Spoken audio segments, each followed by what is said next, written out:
Global warming, easy power changes for home and office. Hello, I'm Dr. Stephen Knowlton, Dr. No for short. I've had a small medical practice in Reidsville, North Carolina for nearly 40 years. I have made efficiency and electricity generation changes to my home and office building that may be of interest to you.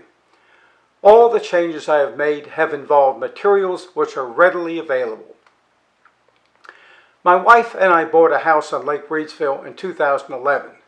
Thinking ahead to retirement, when we would be on a fixed income, I began to look for ways to cut back on fixed costs, like electricity.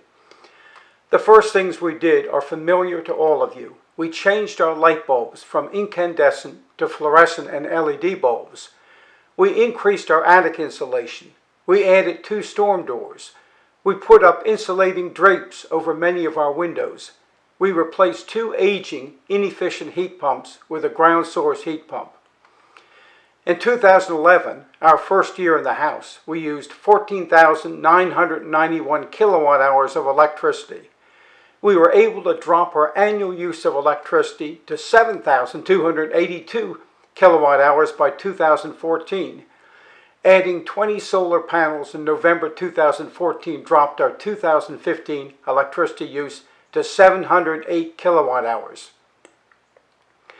We built a solar barn in 2015. We had 18 solar panels initially, and then increased the number to 27. By 2016, we were generating more electricity than we used. We get our electricity from Duke Power. Our bidirectional electric meter measures power we send to Duke Power during the day and power we receive from Duke at night and on cloudy days. If we generate more power than we use in a given month, then this electricity gets transferred to the next month as a credit. Any extra electricity generated between June 1st of one year to May 31st of the next year gets given back to Duke Power. The night of May 31st, 2016, we gave Duke Power 5,000 kilowatt hours, equal to about $500 of electricity. During the prior year, we had generated enough electricity to light our house, cook our food, run our computers, charge our cell phones, heat and cool our living space, pump our water, and all the myriad things that electricity does for us. But we still had more, 5,000 kilowatt hours more. What could we do with 5,000 kilowatt hours? It didn't take me long to figure out that what we needed was an electric car. Since an electric car can go 4 miles on a kilowatt hour, we could drive 20,000 miles in 5,000 kilowatt hours. And those miles would be free miles, no gas. In November 2016, we bought a used 2015 Nissan Leaf for $11,000. As of April 2022, we have driven it 28,000 miles. No gas, no oil changes. The only maintenance has been a new set of tires, several wiper blade replacements, and washer fluid. For the first 2 months we owned the Leaf, we charged it from a regulation 120-volt wall socket in the garage. We could add 4 miles an hour using this. We then had a level 2 juice box charger installed running off 220 volts. This can add 30 to 40 miles an hour. The Leaf was so successful we bought a 2017 Chevy Bolt in November 2017.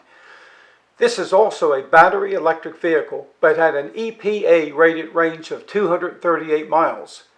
This allowed us to take much longer trips, including to Wilmington, North Carolina, Charleston, South Carolina, Princeton, New Jersey, and even to Cape Cod, Massachusetts.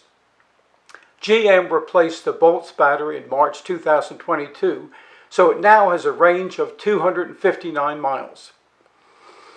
In the spring of 2015, I also had 20 solar panels installed on the south side of my office roof at 601 West Harrison Street.